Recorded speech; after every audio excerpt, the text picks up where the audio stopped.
करेंगे और आईपीसी में जो पहला क्वेश्चन बनता है बेसिकली वो क्राइम पर बनता है। क्वेश्चन किस तरीके से आएगा, definition of crime, what do you mean by crime, what is the difference between crime and sin, what are the essential elements of crime. तो इस तरीके का एक बेसिक क्वेश्चन बनता है।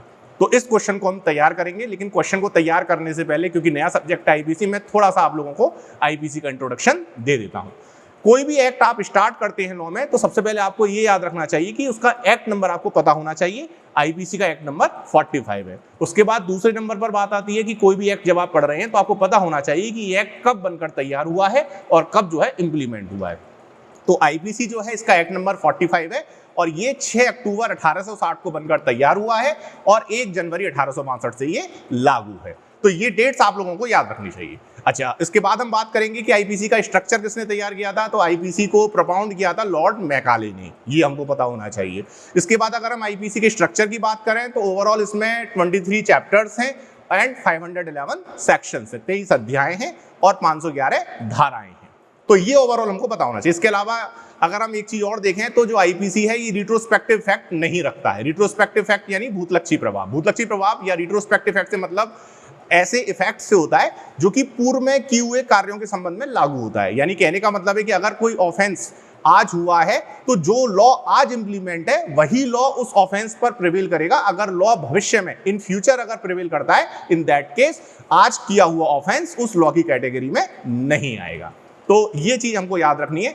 इसके अलावा हम लोगों को ये भी पता होना चाहिए कि जो लॉ होता है बेसिकली 2 नेचर का होता है। 2 कैटेगरी में हम इसको डिवाइड कर सकते हैं, either in the form of substantive law और in the form of procedural law. तो आईपीसी हुआ, कॉन्ट्रैक्ट हुआ, कॉन्स्टिट्यूशन हुआ, टीपी एक्ट हुआ, ये सब सब्सटेंटिव लॉ हैं। सीपीसी हुआ, सीआरपीसी हुआ, एविडेंस हुआ, ये प्रोसीजरल लॉ है। बेसिक डिफरेंस क्या है सब्सटेंटिव लॉ और प्रोसीजरल लॉ में कि सब्सटेंटिव लॉ जो होता है उसमें बेसिक एलिमेंट होता है और जो प्रोसीजरल लॉ होता है उसमें एक प्रोसीजर दिया हुआ होता है कि वो लॉ कैसे अपना इंप्लीमेंटेशन करेगा। एग्जाम्पल के तौर पर अगर हम मर्डर का डेफिनेशन देखेंगे तो आईपीसी में मिलेगा, मर्डर का पनिशमेंट देखेंगे तो आईपीसी में मिलेगा, एलिमेंट्स देखेंगे आईपीसी में मिलेगा। लेकिन मर्डर जो है वो कॉग्निजेबल है या नॉन कॉग्निजेबल है, बेलेबल है या नॉन बेलेबल है, एफआईआर होगा या एनसीआर होगा, उसमें पुलिस की क्या पावर्स हैं, मजिस्ट्रेट की क्या पावर्स हैं, ये सारी चीजें हमें कहां मिलेंगी, सीआरपीसी में मिलेंगी। So that is the basic difference between substantive law and procedural law. तो ये मैंने ओवरऑल एक छोटा सा इंट्रोडक्शन आप लोगों को तैयार करा दिया। इंट्रोडक्शन आपको मिल गया क्योंकि कोई भी सब्जेक्ट आप स्टार्ट कर दें तो एटलीस्ट उसकी बेसिक जानकारी होनी चाहिए। और मैं आपको बता दूं कि कंपटीशन पॉइंट ऑफ व्यू से जुडिशरी का पेपर होता है, एपीयू का पेपर होता है, 2-3 क्वेश्चन इजीली यहां से निकल आते हैं। चलिए हम लोग जो है अपने टॉपिक पर आ जाते हैं। सबसे पहला जो डेफिनेशन है वो क्राइम का पूछा जाता है। तो क्राइम का जो डेफिनेशन है, जो जेन्युइन डेफिनेशन है, वो आईपीसी में नहीं दिया हुआ है। क्राइम का डेफिनेशन आपको दिया हुआ है सीआरपीसी में, section 2N, section 2 clause N of CrPC defines crime. और क्या कहता है कि अपराध से कोई ऐसा कार्य या लोप, यानी एक्ट और ओमिशन दोनों की बात हो रही है, यानी इलीगल एक्ट और इलीगल ओमिशन। तो अपराध से कोई ऐसा कार्य या लोप अभिप्रेत है जो कि विधि द्वारा दंडनीय है और वो विधि उस समय प्रिवेल होनी चाहिए। तो क्या बोल सकते हैं, जो कि तत्समय प्रबद्ध विधि द्वारा दंडनीय है, यानी जो लॉ उस समय प्रिवेल कर रहा है उसके अकॉर्डिंग अगर कोई एक्ट या ओमिशन पनिशेबल है, in that case that will be considered as a crime. तो ये सिंपल सा definition section 2 clause N CrPC में बताया हुआ है। इसके अलावा बहुत सारे ज्यूरिस्ट ने क्राइम को अपने अपने तरीके से डिफाइन किया है। जैसे लॉर्ड कैनी ने आउटलाइंस ऑफ क्रिमिनल लॉ में बताया है कि अपराध से कोई ऐसा कार्य या लोप अभिप्रेत है जो कि विधि द्वारा निषिद्ध है और यह किसी साधारण व्यक्ति द्वारा दंडनीय नहीं है, और यदि यह दंडनीय है तो केवल सम्राट के द्वारा। तो कुल मिला के इस डेफिनेशन में, यानी लॉर्ड कैनी की जो definition outlines of criminal law में बताई हुई है, उसमें यह बताने की कोशिश की गई है कि अपराध के लिए पेनल्टी है और वो पेनल्टी सैंक्शन करने का राइट किसका होगा, केवल राजा का होगा या सुपीरियर का होगा। यानी अगर हम आज के पॉइंट ऑफ व्यू से बात करें तो हम एक डेमोक्रेटिक कंट्री में सर्वाइव कर रहे हैं, तो यहां पर ये अथॉरिटी किसकी होगी, जुडिशरी की होगी। तो इस तरीके से जो है डेफिनेशन जो है लॉर्ड कैनी ने आउटलाइंस ऑफ क्रिमिनल लॉ में दी हुई है। तो इस तरह की कई डेफिनेशंस आपको क्राइम की अलग अलग ज्यूरिस्ट द्वारा जो बताई हुई है वो आपको बुक्स में पता लग जाएंगे। चलिए आगे चलते हैं हम लोग। इसके बाद हम बात करेंगे, क्योंकि बच्चे थोड़ा सा कंफ्यूज हो जाते हैं, इलीगल और क्राइम। बच्चे क्या समझते हैं, स्टूडेंट्स क्या सोचते हैं कि इलीगल वर्ड और क्राइम वर्ड जो है सिनोनिम्स हैं। तो मैं ये चीज क्लियर कर देता हूं यहां पर कि every crime is illegal but every illegal act will not be considered as a crime. ये चीज आपको समझनी होगी थोड़ी सी कि हर अपराध अवैध है लेकिन हर अवैध कार्य अपराध नहीं होगा, क्योंकि इलीगल या अवैध का जो डेफिनेशन है वो सेक्शन 43 में दिया हुआ है। मैं इसको एक एग्जाम्पल के तरीके से समझा सकता हूं। फॉर एग्जाम्पल, अगर हम एक हिंदू लॉ का मैं एग्जाम्पल ले लेता हूं कि अगर कोई व्यक्ति कोर्ट के आदेश के बाद भी, न्यायालय के आदेश के बाद भी अपनी पत्नी को मेंटेनेंस नहीं देता है, अपनी वाइफ को मेंटेनेंस प्रोवाइड नहीं करता है, तो उसके लिए पेनल्टी भी है, उसके लिए उसको जेल भी भेजा जा सकता है according to the provisions of section 125 CrPC. लेकिन इसका मतलब ये नहीं कि उसने ऑफेंस किया, यानी पत्नी को मेंटेनेंस ना देना विधि का उल्लंघन तो है लेकिन अपराध की श्रेणी में नहीं आएगा। क्यों? क्योंकि अपराध केवल आपराधिक विधि के लिए है, यानी मैं ये कह सकता हूं कि विधि केवल आपराधिक ही नहीं होती, विधि आपराधिक होने के साथ साथ सिविल प्रकृति की भी होती है, दीवानी प्रकृति की भी होती है। तो कुछ कार्य ऐसे भी होते हैं जो कि सिविल लॉ के प्रोविजंस को वायलेट करते हैं, जहां पर उसके लिए जेल के लिए प्रोविजन किया हुआ है, लेकिन इसका मतलब ये नहीं है कि अगर किसी सिविल लॉ के प्रोविजंस का वायलेशन हो रहा है, in that case that will be considered as a illegal but it will not be considered as a crime. तो मैं क्या कह सकता हूं कि every crime is illegal but every illegal act is not a crime. ये चीज आपको समझनी है।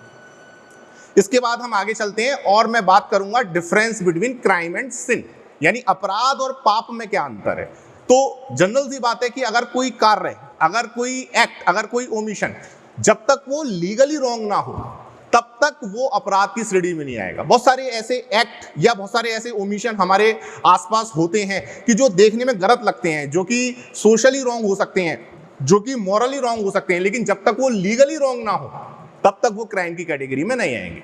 एक बहुत छोटा सा एग्जांपल मैं ले सकता हूं कि सपोज अगर जैसे कोई बेगर हमारे घर पर आता है, खाना मांगता है और हम लोग उसको खाना देने में सक्षम है, कॉम्पिटेंट है, and without any reasonable ground हम उसको मना कर देते हैं और वो भूख से हमारे गेट पर दम तोड़ देता है।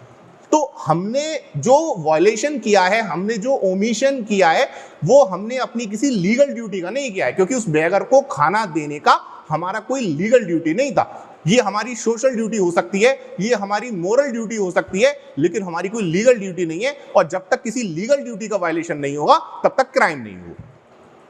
तो क्राइम के लिए वायलेशन ऑफ लीगल एक्ट होना जरूरी है। अगर किसी सोशल या किसी रिलीजियस या किसी मॉरल ड्यूटी का आप वायलेशन कर रहे हैं, इन दैट केस वहां पर क्राइम नहीं होगा। भले ही उसको हम सिन की कैटेगरी में ले जा सकते हैं, उसको हम पाप कह सकते हैं, लेकिन अपराध नहीं कहेंगे। तो ये एक जनरल आइडिया क्राइम के बारे में मैंने आप लोगों को बता दिया कि बेसिकली क्राइम क्या है। क्योंकि होता क्या है प्रैक्टिकली कि बच्चा जो होता है, स्टूडेंट जो होता है, एलएलबी क्रॉस कर जाता है, फाइनल ईयर क्रॉस कर जाता है और वो एक डेफिनेशन छोटा सा क्राइम का नहीं दे पाता या वो क्राइम को समझा नहीं पाता है। और उसके पीछे रीजन क्या होता है कि उसका कॉन्सेप्ट क्लियर नहीं होता है। तो फ्रॉम द वेरी बिगिनिंग हमको क्या करना है कि हमें अपने कॉन्सेप्ट अच्छे से क्लियर करने हैं, क्योंकि फाइनली एलएलबी के बाद हम लोगों को कॉम्पिटिशन फेस करने होते हैं। चलिए आगे चलते हैं इस फेस से। इसके बाद जो हमारा नेक्स्ट टॉपिक है वो है असेंशियल एलिमेंट्स ऑफ क्राइम, कि क्राइम के कौन कौन से असेंशियल एलिमेंट्स होते हैं। तो बेसिकली अगर देखा जाए तो क्राइम के कौन कौन से एलिमेंट्स हैं, 4 असेंशियल एलिमेंट्स होंगे। सबसे पहले ह्यूमन बीइंग यानी मनुष्य होना चाहिए। नंबर 2 पर बात आती है मेंटल एलिमेंट की यानी मेंस रिया। नंबर 3 पर बात आती है फिजिकल एलिमेंट की यानी एक्टस रियस। और नंबर 4 पर बात आती है इंजरी की। तो सबसे पहले ह्यूमन बीइंग होना जरूरी है, यानी कहने का तात्पर्य यह है कि एक मनुष्य द्वारा ही अपराध संभव है। अगर कोई शेर किसी को खा जाए, बंदर किसी को काट जाता तो बंदर पर मुकदमा थोड़ी चलेगा, या शेर किसी को खा जाएगा तो शेर पर मुकदमा थोड़ी चलेगा। तो सबसे पहले हाँ, अगर बंदर किसी को खा जाता है, अगर वो जैसे सपोज किसी व्यक्ति का वो पेट है, तो वहां पर स्ट्रिक्ट लायबिलिटी जनरेट हो सकती है, यानी जो उसका एक तरीके से मालिक है उसकी ये जिम्मेदारी थी कि उसको अपने कंट्रोल में रखे। और अगर वहां पर उसके कंट्रोल से बाहर जाकर कोई खतरनाक जानवर है और वो किसी को कोई क्षति कारित कर देता है, तो जानवर की कोई इंडिविजुअल लायबिलिटी नहीं होगी, लेकिन उसका जो मालिक होगा वहां पर स्ट्रिक्ट लायबिलिटी उसकी बन सकती है, वो एक अलग बात है। लेकिन क्राइम के लिए इंडिविजुअल लायबिलिटी की जब हम बात कर रहे हैं तो इंडिविजुअल लायबिलिटी जो है ह्यूमन बीइंग की होगी, मनुष्य की होगी। मनुष्य ही अपराध के लिए लायबिल हो सकता है। अब इसमें एज कैटेगरी की भी बात आती है कि कितनी आयु का व्यक्ति अपराध करने के लिए सक्षम होता है। इसमें हम उसकी मेंटल कैपेसिटी की बात करेंगे, लेकिन ये सब बात हम बाद में करेंगे। ये सब जो प्रश्न होंगे वो बाद में डिस्कस किए जाएंगे। दूसरे नंबर पर बात आती है मेंस रिया की। मेंस रिया यानी मेंटल एलिमेंट। इसमें एक मैक्सिम आपको याद रखनी है, acts non face it रियम निसी mains seat रिया। मैं इसको लिख देता हूं बोर्ड पर। एक्टस नॉन फेसिट रियम,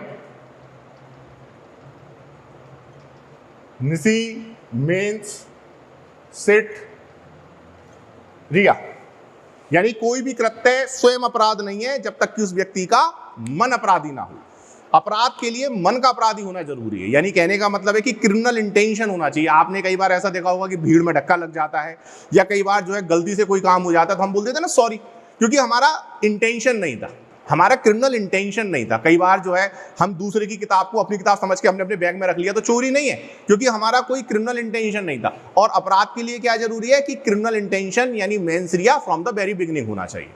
उसके बाद बात आती है तीसरे एलिमेंट की यानी एक्टस रियस, यानी केवल मेंटल एलिमेंट या मेंस रिया के आधार पर ही कोई ऑफेंस पॉसिबल नहीं है जब तक कि उसके साथ कोई फिजिकल एलिमेंट ना जुड़ा हो। कहने का मतलब क्या है कि सपोज कोई मानव है, व्यक्ति है, उसके मन में दुराशय आ गया, लेकिन जब तक उस दुराशय के अनुसरण में वो कोई कार्य नहीं करेगा तब तक अपराध का निर्माण नहीं होगा। अगर कोई व्यक्ति अपने मन में गलत सोच रहा है तो सोचने के लिए लॉ उसको पनिश नहीं कर सकता जब तक कि उस सोच के अनुसरण में वो आगे कोई कार्य ना करे। तो सबसे पहले ह्यूमन बीइंग हो गया, सेकंड नंबर पर हो गया मेंस रिया, थर्ड नंबर पर आ गया एक्टस रियस यानी फिजिकल एलिमेंट हो गया, और फाइनली इंजरी। यानी कहने का मतलब है कि जब कोई व्यक्ति मेंस रिया के अंतर्गत किसी कार्य का निष्पादन करता है और उस कार्य के निष्पादन के साथ उसके साथ क्षति जुड़ी हुई है, और तब वहां पर वो कार्य पूरा माना जाएगा। और जो क्षति है वो कई तरीके की हो सकती है, शारीरिक हो सकती है, मानसिक हो सकती है, सांपत्तिक हो सकती है, ख्याति संबंधी हो सकती है। जैसे डिफेमेशन, तो डिफेमेशन यानी मानहानि का अपराध है, उसमें किसी व्यक्ति की ख्याति को नीचे गिराया जाता है और ख्याति संबंधी क्षति उसमें अंतर्ग्रस्त होती है। और जो कर्ता होता है उसका इंटेंशन होता है कि सामने वाले व्यक्ति की क्षति समाज में नीचे गिर जाए, इसलिए उस व्यक्ति को हम डिफेमेशन के लिए लायबल मानते हैं।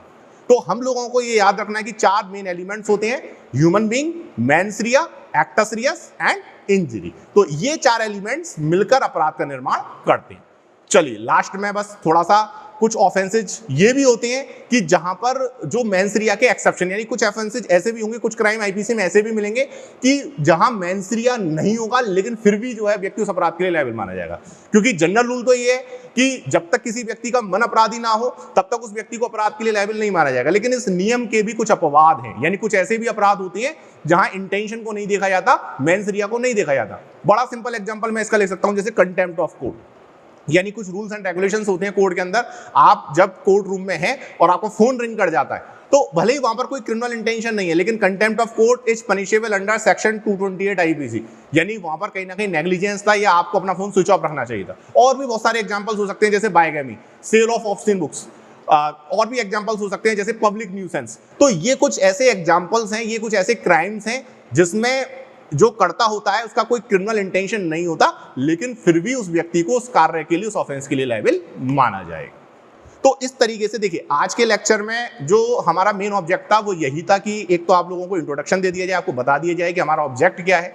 उसके अलावा इसी तरीके से हम लोग क्या करेंगे, वन बाय वन टॉपिक उठाएंगे और उस पर जो है कोशिश ये करेंगे उसको सिंप्लीफाई किया जाए। बुक्स हर जगह अवेलेबल होती है, नोट्स जो है मार्केट में अवेलेबल होते हैं हर जगह पर, लेकिन दिक्कत ये आती है कि बच्चे को वो चीज़ें समझ में नहीं आती है। तो ऑनलाइन लेक्चर या ऑनलाइन क्लासेस शूट करने का जो बेसिक ऑब्जेक्ट है वो यही है कि बुक्स से आप अपनी तैयारी करें, नोट्स से आप अपनी तैयारी करें, लेकिन अगर कोई उसमें दिक्कत आती है तो उसको सिंप्लीफाई करने का काम हम लोगों का है और हम लोग कोशिश यही करते हैं कि सिंपलर वे में, सिंपलेस्ट वे में उस चीज़ को आप तक पहुंचाया जाए। तो आज के लेक्चर में मैंने आईपीसी का जो बेसिक क्वेश्चन था वो मैंने क्लियर किया, जिसमें मैंने क्राइम को डिफाइन किया, एलिमेंट्स बताए, उसका बेसिक स्ट्रक्चर बताया। नेक्स्ट लेक्चर में हम लोग आगे बढ़ेंगे यहाँ से, और अब मैं जो अपना नेक्स्ट लेक्चर होगा आईपीसी का उसमें मैं बात करूंगा कॉमन इंटेंशन की। तो आज का लेक्चर हम यहीं समाप्त करते हैं और मैं पूरी आशा करता हूं कि आप लोग रेगुलरली हम लोगों की जो वीडियोज हैं, जो लेक्चर्स हैं उनको देखेंगे। और अगर कोई दिक्कत आती है तो अभी तो कोरोना पीरियड चल रहा है, क्लासेज ऑफ हैं, आप कॉलेज आकर हम लोगों से पर्सनली मिल भी जाए। Thank you so much.